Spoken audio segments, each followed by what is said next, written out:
Has been revealed that the US wasted billions of dollars in its longest military adventure abroad, the war in Afghanistan. The main drain on American funds turned out to be unserviceable or abandoned buildings and vehicles. That's among the key findings of a recent report by the US government's own watchdog.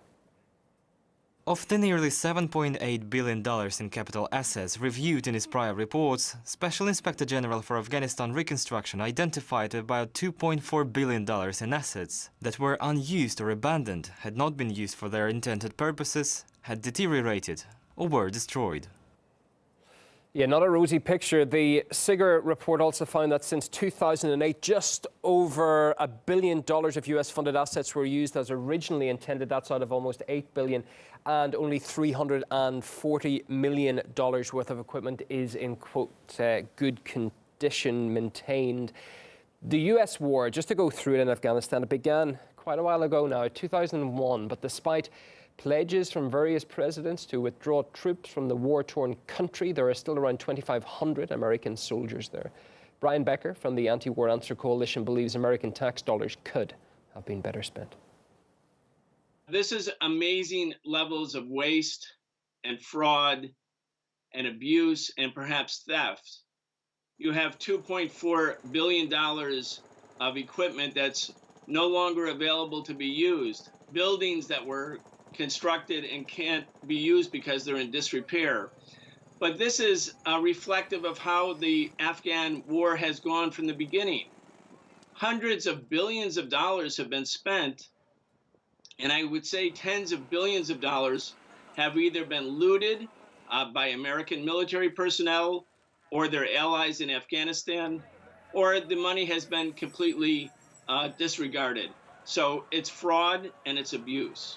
The reality is the American government, the Congress, passes these giant military budgets, almost $1 trillion a year, and there's no accountability. But if you have these huge bundles of money available to be spent, then there's an incentive to make a contract with someone who's going to build a building and perhaps not really build it, or build a building that's not needed, take some of the money in the form of profit and give it to those who made the contract for them. In other words, a kickback.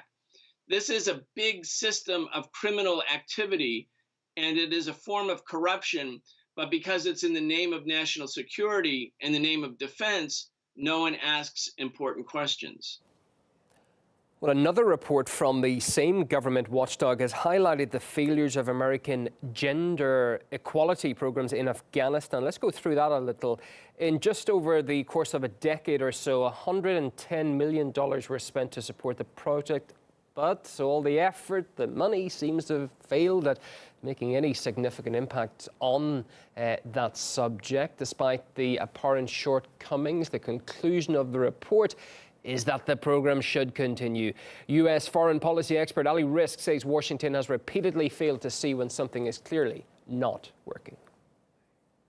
There is this lack of understanding of the local culture. You can't impose these Western models on countries which have a completely different culture. But regardless, the consecutive US administrations continue to pursue these kinds of policies which have proven to be of no avail. I think this could be described as a somewhat psychological mindset or a psychological problem.